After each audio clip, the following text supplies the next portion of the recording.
देते हो।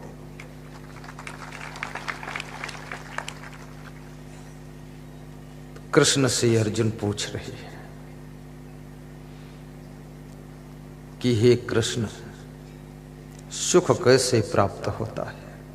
सभी ध्यान से सुनना। आज तक किसी ने यह प्रश्न नहीं पूछा कि दुख कैसे प्राप्त होता है। मेरे से भी कोई नहीं पूछा, अर्जुन ने भी कृष्ण से नहीं पूछा, और कोई ये पूछता ही नहीं कि दुख कैसे प्राप्त होता है। क्यों नहीं पूछते लोग? पूछना चाहिए ना कि दुख कैसे प्राप्त होता है।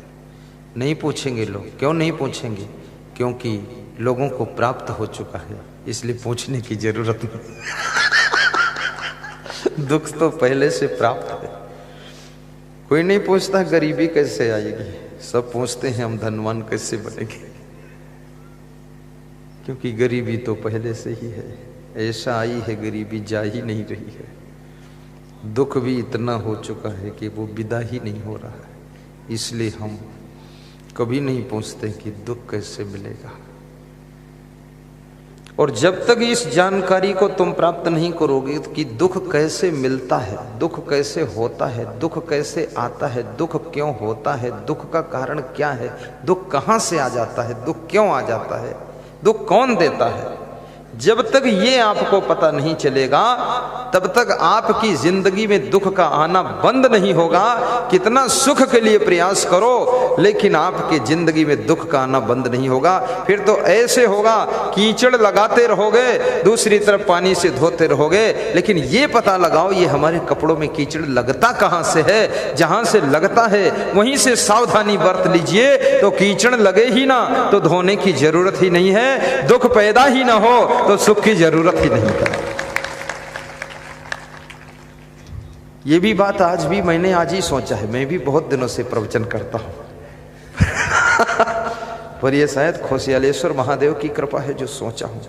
कालू बाबा हमारे पड़ोस बैठे हैं फोटो में, वो कालू बाबा है ना कि शिव बाबा है?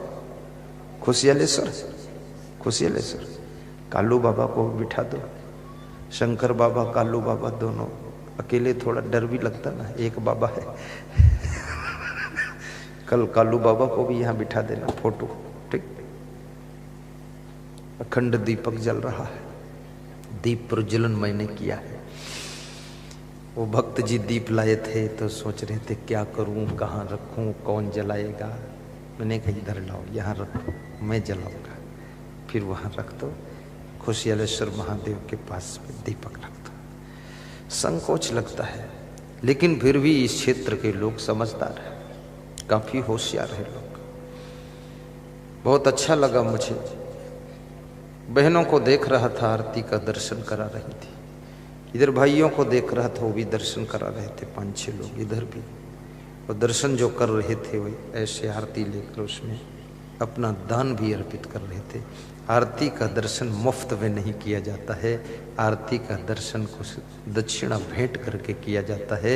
याद रखना, जब आरती की थाल में तुम कुछ अर्पित करते हो तो ये सृष्टि की प्रकृति जो है ऐसा प्रसन्न होकर आशीर्वाद देती है कि जो तुम्हारी मनोकामना है वो पूर्ण होने लग जाती है। इसलिए खाली हाथ ऐसे मत घुमाया करो, थोड़ा आरती में दान भी दिया करो, लेकिन कंजूस मन देना नहीं चाहता है। किसी किसी का मन तो ऐसा होता है कि थाली से कुछ निकाल कर अपनी जेब में रख लो। ऐसे भी लोग हैं।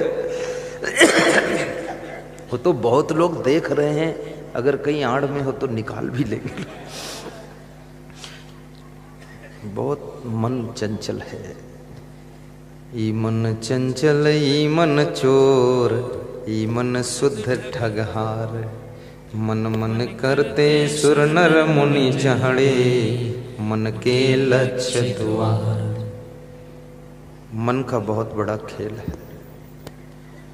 जो विद्यार्थी मन को संभाल लेता है वो फर्स्ट डिवीजन और डिक्टेंशन मार्क लाता है। जो साधु मन को संभाल लेता है वो तपस्या में श्रेष्ठ स्थान प्राप्त करता है। जो नेता मन को संभाल लेता है वो फिर क्रोध, लोभ, अहंकार को जीतकर बहुत ऊंचे पद पर पहुंचता है। जो वैज्ञानिक मन को संभाल लेता है मन की चंचलता को वश में करता है। वो वैज्ञानिक मोबाइल की खोज करता है, कैमरों की खोज करता है, चंद्रलोक जाने के लिए यान बनाता है। सारा खेल तो मन का है। तुम घर संभाल सकते हो लेकिन मन संभालना कठिन है। तुम पार्टी संभालते हो पर मन नहीं संभालता है। कितने पार्टियों के नेता पार्टी संभाल रहे, पार्टी के मुखिया हैं, प्रांतीय अध्यक्ष, जिला अध्यक्ष, प्रदेश अध्यक्ष और राष्ट्रीय अध्यक्ष हैं, लेकिन जहाँ मन की बात आती है वहाँ घुटने टेक देते हैं, नाक रगड़ते हैं कि हे भगवान ये मन नहीं संभल रहा है। और ये मन नहीं संभलेगा तो आपके हाथों से पार्टी भी ठीक ठीक नहीं संभल सकती है। जिसका मन नहीं संभला है वो घर भी अच्छी तरह नहीं संभाल सकता है। जिसका मन नहीं संभला है वो साधु जीवन की साधना को भी नहीं संभाल सकता है। जिसका मन नहीं संभला है वो विद्यार्थी विद्या अध्ययन में ठीक से सफल भी नहीं हो सकता है। जिस किसान का मन नहीं संभला है वो खेती बाड़ी में भी सफल नहीं हो सकता है। याद रखना, सफलता का पहला सूत्र है मन को संभाल लेना। और मन को संभालना आ गया तो किसी फील्ड में तुम टॉप कर सकते हो। थोड़ा जोरदार ताली बजाया करो, इतना मरे मराए क्यों हो। 3 दिन में तुम हमको भी निपटा दोगे। हंसना भी चाहिए, हंसना भी चाहिए, ताली भी बजाना चाहिए। हमारा सत्संग रोने वाला नहीं होता है, क्योंकि देखो रोने में हमको शर्म भी लगती है। और रोने धोने से हम इसलिए नहीं करते हैं क्योंकि घर में भी तुम रोते हो, खेत में रोते हो, दुकान में रोते हो, पैदा होते हो तब रोते हो, ससुराल में रोते हो, पत्नी रुलाती तब रोते हो। रोते रोते तो इतनी जिंदगी गुजर गई, वो हम भी रुलाएं तो हंसोगे कहाँ, तो हम हंसाते हैं फिर।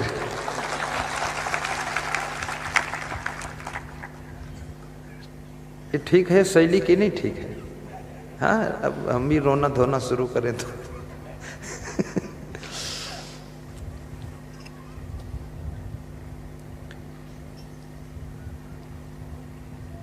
तो दुख क्यों आता है ये समझना है। कपड़े गंदे हुए तो क्यों गंदे हुए, कहाँ से गंदे हुए, कौन लोग गंदगी लगाए हैं। घर में चोरी हुई तो क्यों चोरी हुई, चोरों को गाली बात को दीजिए। आप ये सोचिए चोरी हुई कैसे, चोरी किस तरीके से हुई है, चोरी का मेथड क्या रहा है, चोरी का अंदाज क्या रहा है, चोर घुसा कैसे है और घुसा किधर से है और घुसाया किसने है और घर की खबर किसने दिया है, ये पता लगाइए। चोर को मत ढूंढो, ये ढूंढो क्या मैंने ताला नहीं लगाया था, क्या मैंने गेट नहीं बंद किया था, क्या मैंने आंगन की जाली नहीं डाली थी, आंगन खुला था, क्या मैंने छत की सीढ़ी का दरवाजा नहीं बंद किया था। चोर की गलती तो सेकंड नंबर पर बात को है, पहली गलती तो जिनके घर चोरी हुई है उन्हीं की गलती है। क्यों दरवाजा खोला रखा, क्यों सीढ़ी का दरवाजा बंद नहीं किया, क्यों ताला नहीं लगाया, क्यों आंगन में जाल नहीं डाला, क्यों आपने लापरवाही की। चोर तो गलती बात को किया है, पहली गलती आपकी लापरवाही से है। अगर आप अलर्ट रहते, सावधान, तो चोर के दम नहीं थी जो चोरी करता, तुम्हारे घर की परिक्रमा करके वापस चला जाता। कितनी महिलाओं की चैन खो जाती है, मेरे पास आती गला खुजलाते हुए, ऐसे ऐसे करती मेरी चैन खो गई। तो जब खो गई तो गला क्यों खुजला रही हो, गले में क्या ढूंढ रही हो। अब वो आधी पागल हो गई क्योंकि चैन गिर गई 10 तोला की, 5 तोला की। 1 तोला सोना कभी दान नहीं दिया और 10 तोला की गिरा के आई है। 10 रुपये दान नहीं दिया और 10 तोला की चैन खो गई है। दान नहीं दोगी तो चैन तो जाएगी ही।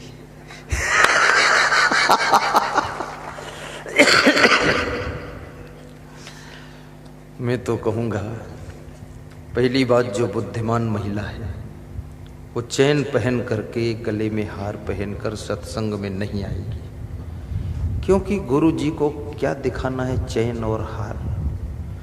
गुरु जी न चैन देखते, न हार देखते, न साड़ी देखते, न बाल देखते, न गाल देखते, और न किसी का मुंह देखते हैं, न टांग देखते हैं। तो क्या देखते गुरु जी, गुरुजी केवल आपका प्रेम और आपकी श्रद्धा और आपकी भक्ति को देखते हैं और ये कुछ भी नहीं देखते।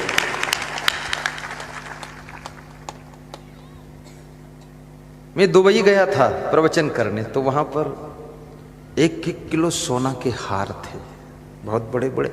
यहाँ पहनो तो वो पेट की नाभि तक लटके, इतना बड़ा हार। तो मैंने कहा 1-2 ले लेता हूँ। फिर सोचा पहनेगा कौन, पत्नी पतना तो है ही नहीं, किसके लिए लूँ। तो फिर सोचा कितने का है, पूछा कीमत तो होश उड़ गई। फिर मैं सोचा इतना तो पैसे भी नहीं जो खरीदूं, तो कम से कम फोटो ले लो इसका। तो मोबाइल में फोटो खींच लिया, बस हो गया। कुछ नहीं है। सोना में सुख होता तो मंदोदरी सुखी हो जाती। सोना में सुख होता तो सोने की लंका में सोने वाला रावण सो नहीं पाया, उसको सुख मिल जाता। सोना में सुख नहीं है। याद रखना, अपनी जिंदगी को सोना जैसे चमकाइए, चरित्र को सोना जैसे चमकाइए, कर्मों को सोना जैसे चमकाइए, तो आपकी जिंदगी में सुख बरसेगा। ये सोना चांदी में सुख नहीं है, लेकिन पहनना चाहिए। क्यों पहनना चाहिए? क्योंकि सुनारों का धंधा बंद हो जाएगा, तो वे क्या करेंगे बेचारे। पहनने के लिए मैं मना नहीं करता हूं, पहनो, लेकिन सत्संग में आओ या भीड़ भाड़ में जाओ तो घर में धर के आओ, यहाँ पहन के मत आओ। यहाँ तो आओ तो यहाँ गुरु जी की माला पहनो, दुकान से लॉकेट खरीद लो, सब इधर से पहन कर जाओ कि यसंग देव हृदय पर है, बस बात खत्म हो गई। अब अगर माला कोई चुराएगा भी तो असंग देव के लॉकेट का माला पहनेगा तो वो भी भक्त हो जाएगा, चोट्टा भी भगत ही बनेगा।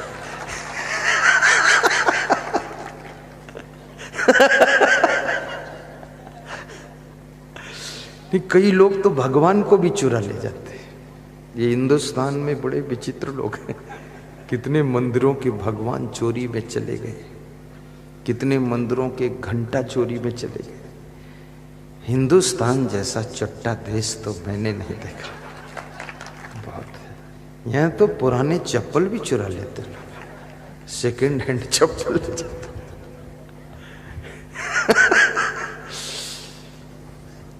चोरी करने वाले कभी सुख नहीं पाते हैं,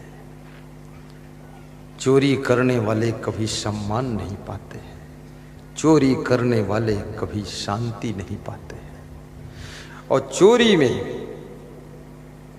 भय भी लगता है, और जहां भय है वहां सुख कहां रह सकता है, जहां डर है वहां शांति कहां रह सकती है।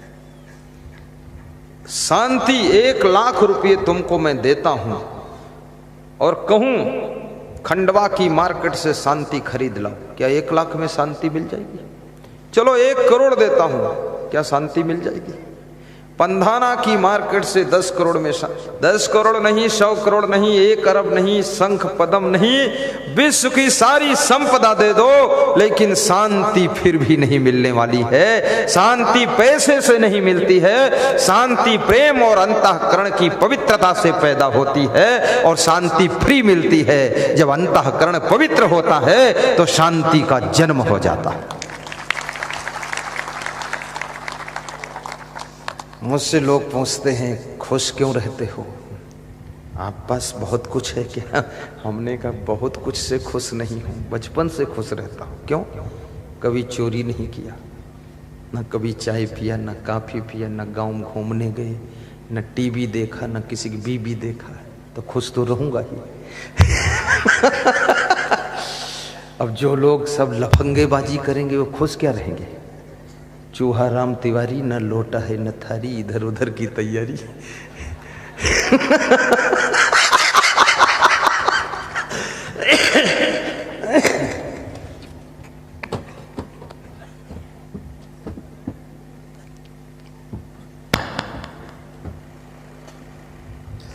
बहुत बड़ी बात है। मुझे तो ये जो मैं प्रवचन सुना रहा हूं ना, इसमें ज़्यादातर मेरी जिंदगी का ही अनुभव है।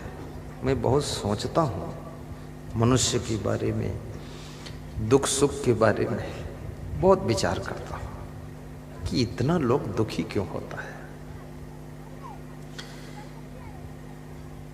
आपके अंदर अगर एक भी गलती है आप खुश नहीं रह सकोगे,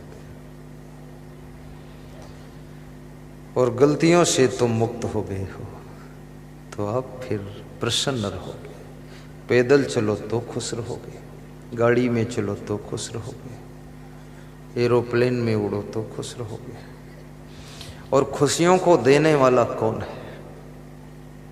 पहला दिन है यही बता देता हूं। आपके जो गुण हैं, आपके जो गुण हैं वे आपको खुशी देते हैं, और जो आपके अवगुण हैं वे आपकी खुशी को छीन लेते हैं।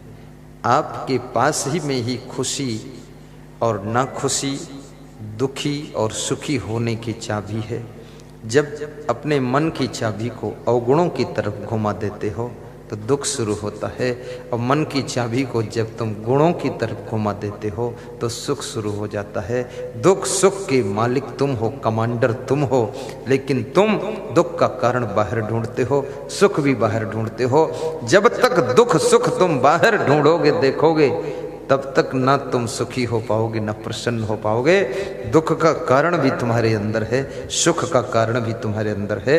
तुम जितना चाहो उतना सुखी हो सकते हो, और जितना चाहो उतना दुखी हो सकते हो। घर में सभी दुखी हो फिर भी तुम सुखी हो सकते हो।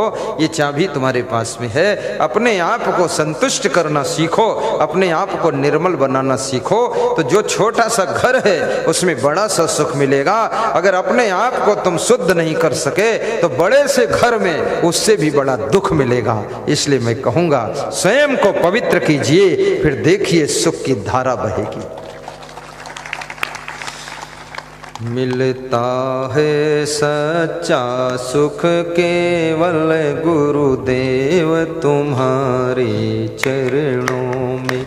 मिलता है सच्चा सुख केवल गुरुदेव तुम्हारे चरणों में। बस प्रेम मेरा भरपूर रहे, बस प्रेम मेरा भरपूर रहे, बस प्रेम मेरा भरपूर रहे। सबके लिए प्रेम रहे, मेरा पशुओं के लिए भी, पंछियों के लिए भी, परिवार के लिए भी, देश के लिए भी। तुम्हारे चरणों में गुरुदेव तुम्हारे चरणों में, हे संत तुम्हारे चरणों में। बस एकदम ब्रेक लगा दो। गाना वाना नहीं है, गाना तो बहाना है, सुनाना है प्रवचन। गाना वाना तो घर पे भी सुन लोगे, यहाँ जो हमें सुनाना है। बस प्रेम मेरा भरपूर रहे। आप जब अपनी धर्म पत्नी से प्रेम करते हो,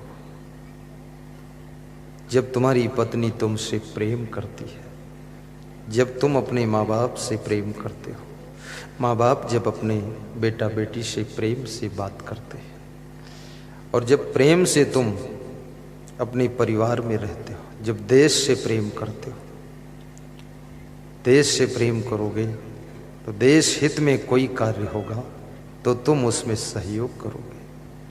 अगर देश से प्रेम नहीं है तो देश के कल्याण वाले कार्यों में भी तुम बाधक बनोगे। याद रखना, अभी जैसे मैं देखता हूं, यह राजनीति की बात नहीं है, न पार्टी की बात है। हमारा अर्थ यह है, कोई भी पार्टी हो, कोई भी नेता हो, लेकिन देश हित में काम करे तो व्यास गादी उसको धन्यवाद भी देती है, आशीर्वाद भी देती है। चाहे वो कांग्रेस का हो, चाहे वो भाजपा का हो, चाहे लपा सपा गपा का हो, किसी का हो, कोई पार्टी हो, चाहे झाड़ू वाले हों, चाहे साइकिल वाले हों, चाहे हाथी वाले हों, चाहे पंजा हो, चाहे कमल का फूल हो, चाहे लोटा थाली हो, चाहे कुछ टैंकर वाला हो, लेकिन जो देश हित में काम करे उसके लिए हमें शुभकामना करना चाहिए। जो घर के विकास के लिए कार्य करे उसको घर वालों को धन्यवाद देना चाहिए। जो घर के सम्मान को बढ़ाए, घर के गौरव को बढ़ाए, उस व्यक्ति को, संपूर्ण घर के सदस्यों को आदर भी देना चाहिए, मनोबल भी बढ़ाना चाहिए और कहना चाहिए कि आप धन्य हो आपकी वजह से ये घर इतना आगे बढ़ा है।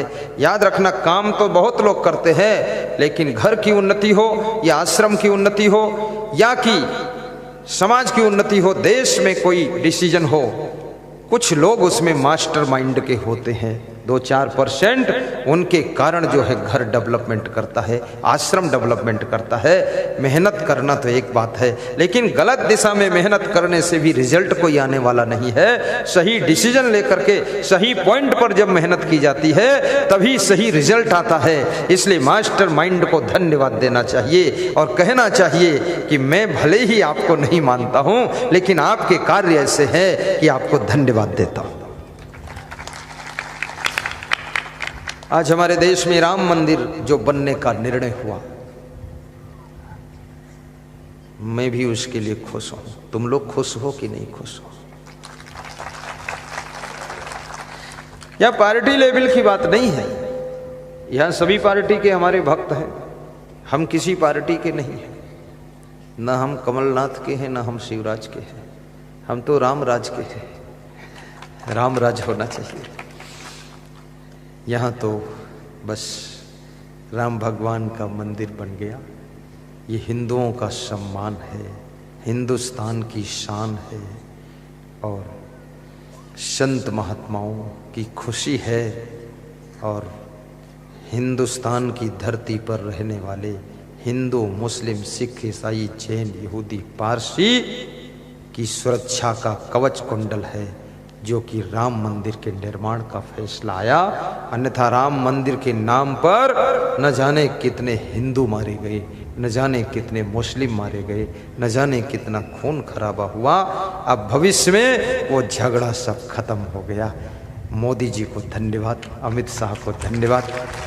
और एक और था, वो कौन, रंजन गोगोई, उसको भी धन्यवाद है।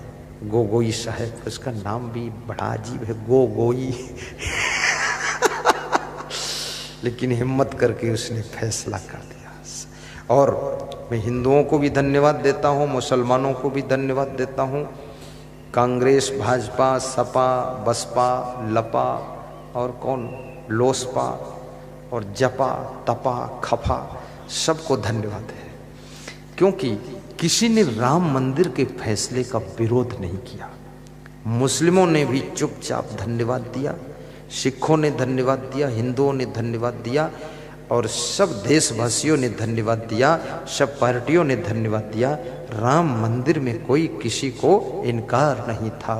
लेकिन मैं ये सोचता हूँ, जब ये प्रधानमंत्री, ये गृह मंत्री अपने पीरियड में राम मंदिर बनाने का निर्णय ले सकता है, रंजन गोगोई को ताकत दे सकता है, तो इसके पहले बहुत प्रधानमंत्री हुए थे, उन्होंने ये ताकत क्यों नहीं दिया, मंदिर क्यों नहीं बनाया? हो सकता है उनका मंदिर बनाने में रुचि न हो सकता उनके मन में राम की भक्ति न हो सकता हिंदुओं से इतना प्रेम न हो, ये भी हो सकता है हिंदुस्तान की शान का उनको पता ही न हो। लेकिन उनको भी अपनी वही शक्ति का प्रयोग करना चाहिए था, तो ये श्रेय पहले वाले प्रधानमंत्रियों को प्राप्त हो जाता, ये मोदी के लिए बचता ही नहीं। जब शक्ति में आओ, पावर में आओ, पद में आओ, तो याद रखना अपनी शक्तियों का पूरा प्रयोग कर देना चाहिए, ताकि जितने होने वाले कार्य हैं उनका श्रेय आपके खाते में जाना चाहिए।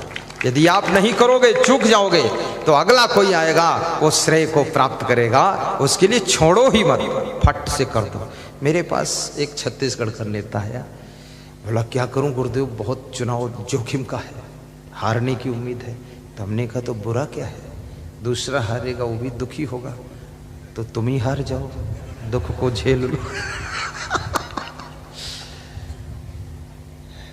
तो बोला सह नहीं पाऊंगा हार को। तो हमने कहा हार कैसे जाओगे? बोले अब दूसरी पार्टी ने कह दिया हम कर्जा माफ करेंगे। तो मैंने कहा तुम्हारी तो सरकार थी, तुमको माफी कर देना चाहिए था, तुम क्यों नहीं माफ किए? तो बोले अब तो आचार संहिता लग गई। हमने कहा बुद्धू ना था, अब सोचने से क्या, अब हार ले लो और क्या। जब तुम्हारी सरकार थी तुमको तो माफ कर देना चाहिए था, तो दूसरे के लिए माफ करने के लिए रखते ही नहीं, पूरा श्रेय लेते, फट से जीत जाते, बात खत्म। और दूसरा माफ करेगा तो क्या अपने घर से ला कर देगा, वो भी कहीं देश का कोना साफ करेगा। हाँ, तो बुद्धि नहीं राजनीति करने की, खाम खाम बकवास करते हो। अब मैं होता तो मैं तो जो सोच रहे हैं हम ऐसा करेंगे वो हम पहले ही कर देंगे। हाँ, बात खत्म हो गई, तुम्हारा मुद्दा खत्म कर दिया। तो ये काम, इसलिए घरों में भी वो सब काम करो जिससे कि श्रेय आपको मिले। आश्रम में जाओ, वो काम करो जिससे श्रेय मिले। साधु बनो, ऐसे संत बनो, कम से कम आश्रम में धर्मशाला बनाओ, आश्रम में भक्तों के ठहरने के आवास बनाओ। आश्रम में ज्यादा नहीं बना सकते हो, सत्संग हाल बनाओ। आलसी बनकर पड़े हो तो कोई दूसरी पीढ़ी आएगी तो फिर उसको श्रेय मिलेगा, कोई तो पैदा होगा ही कुछ करने के लिए। अभी हमारे संतों ने निर्णय लिया है, बहुत बड़ा निर्णय, कि उज्जैन में विशाल आश्रम बनाना है। अब ये हमारे पीढ़ी में निर्णय चल रहा है, ये सब पीढ़ी बैठी है, पीढ़ी इधर पीढ़ी उधर पीढ़ी इधर पीढ़ी, ये सब हमारे साथ की पीढ़ी है, हमारी सदी, हमारा युग है। अब हम कुछ नहीं करेंगे, ढीले ढाले रहेंगे, आलसी रहेंगे, खूब खीर पियो, खूब सो, तो फिर हमारे बाद जो आएगा मेरी गादी पर, वो चमत्कार कुछ करेगा तो उसको श्रेय मिलेगा। इसलिए उसको चमत्कार करे उससे पहले मैं खुद चमत्कार कर दूंगा। हाँ,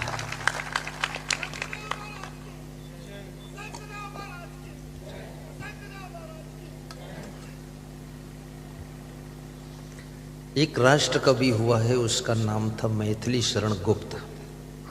उसने एक कविता लिखी बहुत अच्छी, सभी लोग सुनना ध्यान से। नर हो न निराश करो मन को, दोहराना, तुम भी दोहराना। नर हो न निराश करो मन को, कुछ काम करो, कुछ काम करो, कुछ काम करो, कुछ काम करो, जग में रह कर कुछ नाम करो। क्या बात है, जग में रह कर कुछ नाम करो। कोई भी कार्य तुम करोगे, यदि कुनकुना कार्य करते हो, थोड़ा थोड़ा करते हो, तो उसमें नाम वाम कुछ नहीं होगा, पूरी ताकत झोंक देनी पड़ेगी। मीराबाई ने भक्ति किया तो पूरी ताकत से भक्ति किया, तो मीराबाई का भक्ति के आकाश में नाम छप गया। शिवरी ने गरीबी में, झोपड़ी में भक्ति किया, लेकिन पूरी ताकत से भक्ति किया, तन मन समर्पित कर दिया, तो शिवरी का नाम भी मीरा से भी और ऊपर अंकित हो गया। भक्ति कर तो इतनी कर कि भक्ति की तो हद कर दे, और मेहनत कर तो इतनी कर कि गरीबी को रद्द कर दे, और सत्संग सुन तो इतना सुन कि यमराज के दरबार में जब पहुंचे तो अपने